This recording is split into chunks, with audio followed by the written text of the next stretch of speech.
Hello students, अस्सलाम वालेकुम। बेटे आज के हमारे लेक्चर का ताल्लुक counter maths of 6th class और हमारा यूनिट 10 चल रहा है जो कि बेसिक कॉन्सेप्ट्स ऑफ ज्योमेट्री पे है। इस लेक्चर के अंदर आज हम एक्सरसाइज 10 के question number 5 to onward questions को कंप्लीट करेंगे।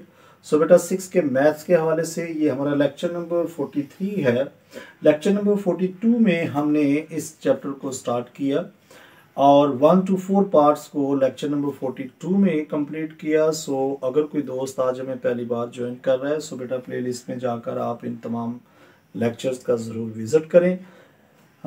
देखें तो क्वेश्चन नंबर 5 मैंने आपके सामने लिखा है, यहाँ पर लिखा है कि नेम द फॉलोइंग, यानी बेसिक कॉन्सेप्ट्स इसमें है कि आपने लाइन को, रे को और लाइन सेगमेंट को कैसे क्लैरिफाई करना है। सो क्वेश्चन नंबर 5 में जस्ट यही पूछा गया है कि आप इनको नाम बताएं।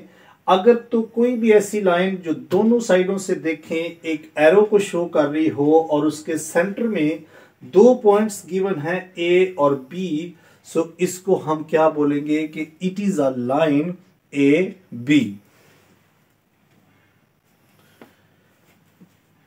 तो लिख दें इसके नीचे इसको नाम देने के लिए कि इट इज अ लाइन, ये एक लाइन है जिसका नाम आपने ए बी डिनोट किया हुआ है। इसी तरह से पार्ट 2 को देखें, यानी इसका क्वेश्चन नंबर 2, तो इसके एक साइड पे तो एरो बना हुआ है जबकि दूसरी साइड पर जो है वो एरो नहीं है। इट मींस ये डायरेक्शन को शो कर रही है, यानी राइट हैंड साइड को। तो ये क्या है, इट इज अ रे, यानी ये एक रे है ए बी। ए बी इसका नाम है जो कि क्या है, एक रे है। रे से मुराद कि अगर उसका एक साइड एरो बना हो दूसरी साइड पर एरो ना हो सो उसको हम रे का नाम देंगे। अगर आप थर्ड पार्ट देखें तो बेटा ये भी रे है क्योंकि इसमें डायरेक्शन फर्क है। यहाँ पर लेफ्ट से राइट की फॉर्म में है, वहां पर राइट से लेफ्ट की फॉर्म में चल रही है। सो इसको भी हम लिखेंगे इट इज अ रे ए बी। यहां पर क्वेश्चन नंबर 4 में ए बी है। सो इसमें एरो अगर देखें सो बिल्कुल भी दोनों साइडों पर भी इसके एरो जो है वो नहीं बनाए गए। सो हम इसको क्या नाम देंगे, सो ये बेटा एक लाइन है, इसको हम कहेंगे कि it is a line A B. So इसका हम नाम क्या देंगे, तो इसमें देखें कि आप ना तो इसका कोई एरो दिया गया है दोनों साइडों पर, सो हम इसको नाम देंगे कि ये एक लाइन सेगमेंट है। So it is a line segment, यानी ऐसी लाइन जिसका A B, line segment A B. इसमें देखिए तो दोनों साइडों पर कोई भी एरो नहीं है, जस्ट इसको आपने नाम से डिनोट किया हुआ है और उसकी लेंथ को आपने डेफिनेट कर दिया है कि यहीं तक है। सो ये क्या बन जाएगी, ये एक लाइन सेगमेंट बन जाएगी। अगर आप इनको रिमूव कर दें तो ये एक लाइन है जो कि एक डेफिनेट लेंथ है, लेकिन अगर हम इनको डिनोट कर दें कि बस ये यहां तक ही है सो ये एक लाइन सेगमेंट बन जाएगा। सो यहाँ पर हमारा क्वेश्चन 5 जो है वो कंप्लीट हुआ, जिसके अंदर जस्ट आपने इनको आइडेंटिफाई ही करना था। सो इसी के साथ हम क्वेश्चन नंबर 6 देखते हैं। क्वेश्चन नंबर 6 में देखें जस्ट जनरल नॉलेज के कोई 2-3 क्वेश्चंस पूछे गए हैं, जिसमें सबसे पहला सवाल है how many points are there on a line, यानी एक लाइन के ऊपर अगर देखें सो कितने पॉइंट हो सकते हैं।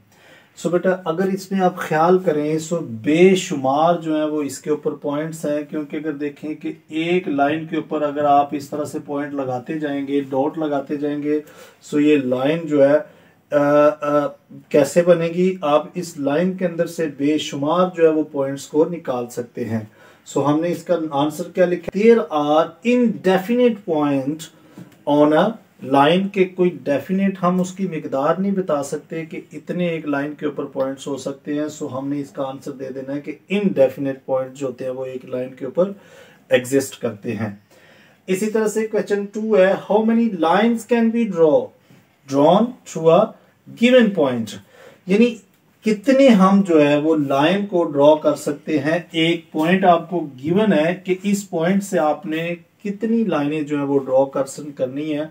सो देखिए इस पॉइंट से मैं इस तरफ को भी लाइन ड्रॉ कर सकता हूँ, इधर को भी ड्रॉ कर सकता हूँ, इधर को भी ड्रॉ कर सकता हूँ, इधर को भी, यानी बेशुमार लाइनें जो है मैं इसी एक पॉइंट से ड्रॉ कर सकता हूँ जो कि हर डायरेक्शन को निकल रही हैं। सो इसका हम क्या लिखेंगे कि infinite number of lines can be drawn through a point, के इनफिनाइट से मुराद के बेशुमार जो लाइंस है हम एक पॉइंट से ड्रॉ कर सकते हैं। हाउ मेनी, नंबर थर्ड में लिखा है how many lines can be drawn through two given points. 2 point से हम सिर्फ एक लाइन को ही ड्रॉ कर सकते हैं, यानी फॉर एग्जांपल आपको 2 पॉइंट्स गिवन है ये, सो इनसे आप जस्ट एक ही लाइन को ड्रॉ कर सकेंगे।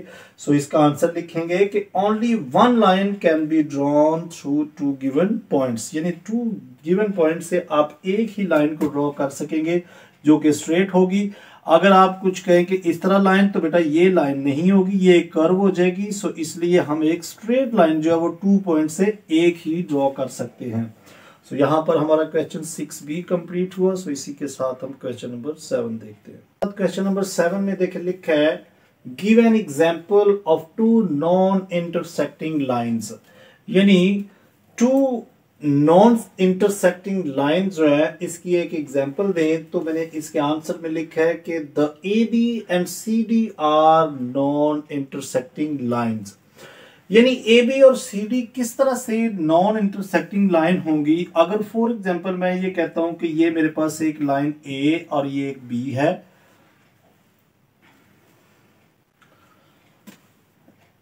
ए और बी एक लाइन ये है, और दूसरी एक लाइन मैं इसी के नीचे बिल्कुल इसी के स्ट्रेट नीचे ड्रॉ करता हूं और इसको मैं नाम दे देता हूं कि सी डी का, यानी ए बी लाइन और सी डी लाइन जो है ये नॉन इंटरसेक्टिंग लाइन है। जैसे कि एक रेल की पटरी अगर देखें सो वो 2 लाइनें भी नॉन इंटरसेक्टिंग लाइन होती हैं, चाहे वो कहीं भी चली जाए वो एक दूसरे को कभी भी इंटरसेक्ट नहीं करेंगी। क्यों नहीं इंटरसेक्ट करेंगी? Because they are parallel to each other. So हम इसके अंदर भी ये लिख सकते हैं कि A B and C D are non intersecting lines because they are parallel, यानी ये दोनों क्या हैं?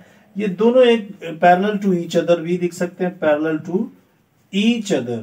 ईच अदर मतलब एक दूसरे के साथ ये पैरेलल हैं, इसलिए ये जितना भी इनको बढ़ा लें ये किसी भी पॉइंट पर जाकर एक दूसरे को नहीं इंटरसेक्ट करेंगी। सो ये एक बेटर एग्जांपल है। ए बी और C D 2 non intersecting lines हैं जो पैरेलल हैं और वो एक दूसरे को कभी भी इंटरसेक्ट नहीं करेंगी। इंटरसेक्ट से मुराद के आपस में वो कभी भी क्रॉस नहीं इस तरह से आपस में करेंगी। सो यहाँ पर हमारा क्वेश्चन 7 भी कंप्लीट हुआ। सो इसी के साथ हम क्वेश्चन नंबर 8 देखते हैं। सो बेटा इसी के साथ क्वेश्चन नंबर 10। सो बेटा इसी के साथ क्वेश्चन नंबर 8। क्वेश्चन नंबर 8 में लिखा है take 4 points A B C and D on a sheet of paper, यानी एक पेपर के ऊपर आप 4 पॉइंट्स जो है वो मेंशन करें। Join them in a pairs, और उनको फिर पेयर्स में मिला लें। How many line segment do you get if, यानी उसमें आपको लाइन सेगमेंट कितने हासिल होंगे अगर नंबर 1 लिखा है the points are non collinear, यानी अगर पॉइंट्स जो है वो नॉन कोलिनियर हो, आपस में काट रहे हों, तो फिर उससे हमें कौन से लाइन सेगमेंट हासिल होंगे। सो बेटा देखें फॉर एग्जांपल ये मेरे पास एक पेज है, ये मेरे पास एक पेज है। सो ए बी सी डी मैंने उसके ऊपर 4 पॉइंट्स ले लिए हैं और इनको आपस में मिला लिया है। सो देखिए लाइन सेगमेंट कौन से होंगे? A B C D A D A C और बी डी, यानी सो हम लिखेंगे so the line segments are कितने हैं? ए बी, ऊपर एक इसके लाइन लगाएंगे क्योंकि लाइन सेगमेंट को शो करेगा ये, ए बी और बी सी, इसी के साथ सी डी, ये एक लाइन सेगमेंट होगा, और इसी के साथ ए डी लिख ले, डी ए लिख ले, एक ही बात है। और अब क्रॉस में यानी डायगोनल अगर चेक करें सो ए सी एक डायगोनल इसका बना हुआ है और दूसरा बी डी, यानी ये टोटल देखिए सो 1 2 3 4 5 6 आर 6। सो हम इसका लिखेंगे कि द लाइन सेगमेंट्स आर 6 और वो कौन से हैं, यानी आई ई से डिनोट करेंगे कि that is A B B C C D A D A C and B D.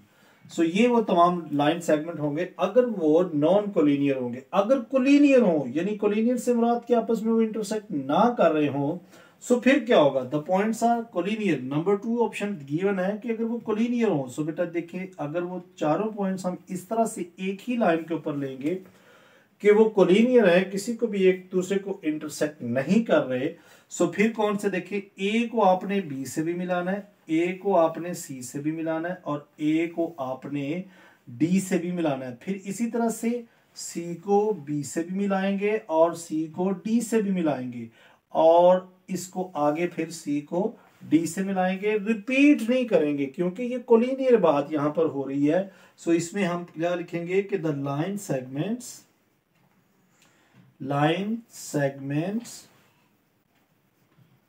Are, अब वो कौन कौन से होंगे, ए बी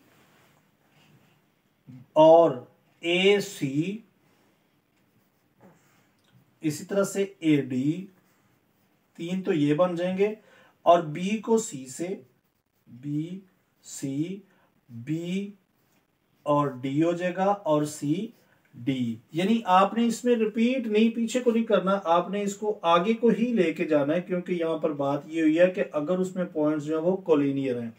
सो कौन कौन से बनेंगे, ए को बी से, ए को सी से और ए को डी से मिलाएंगे। सो 3 ये बन जाएंगे। फिर बी को सी से और बी को डी से मिलाएंगे, 2 ये बन जाएंगे और सी को आगे डी से मिला देंगे। सो ये भी कितने होंगे, ये भी 6 ही होंगे और इसको भी हम लिखेंगे कि डेट इज, यानी कि द लाइन सेगमेंट्स आर 6 और वो कौन से हैं, A B A C A D B C और B D and C D. Number 3 के अंदर पूछा गया है कि अगर 3 ऑफ देम आर कोलिनियर, अगर उनमें से 3 ऐसे सेट हों या 3 ऐसे हों कि जो आपस में कोलिनियर हों। सो बेटा देखिए 1 2 3, यानी अगर आप 3 को आपस में कोलिनियर करते हैं तो फिर भी उसके अंदर अगर ये 3 आपस में कोलिनियर हैं, सो ये तीनों भी तो आगे किसी से मिल रहे हैं, सो उसके अंदर भी यही सारे बनेंगे। यानी ए बी, ये भी बन जाएगा, फिर बी सी बन जाएगा, सी डी बन जाएगा और डी ए बनेगा, इसके साथ ए सी बनेगा, फिर बी और डी बन जाएगा। इसके अंदर भी 6 लाइन सेगमेंट होंगे, 6 लाइन सेगमेंट्स। सो बेटा यहां पर हम आज के लेक्चर को खत्म करते हैं। क्वेश्चन नंबर 8 तक हमने लेक्चर नंबर 43 के अंदर कंपोज किए। सो बकिया क्वेश्चन को हम इंशाल्लाह नेक्स्ट लेक्चर के अंदर कंपोज करेंगे। सो बेटा लेक्चर अगर पसंद आया है सो लाइक जरूर करें और ज्यादा से ज्यादा अपने दोस्तों के साथ शेयर करें। अपना बहुत ख्याल रखें। Take care, bye bye, God bless you all.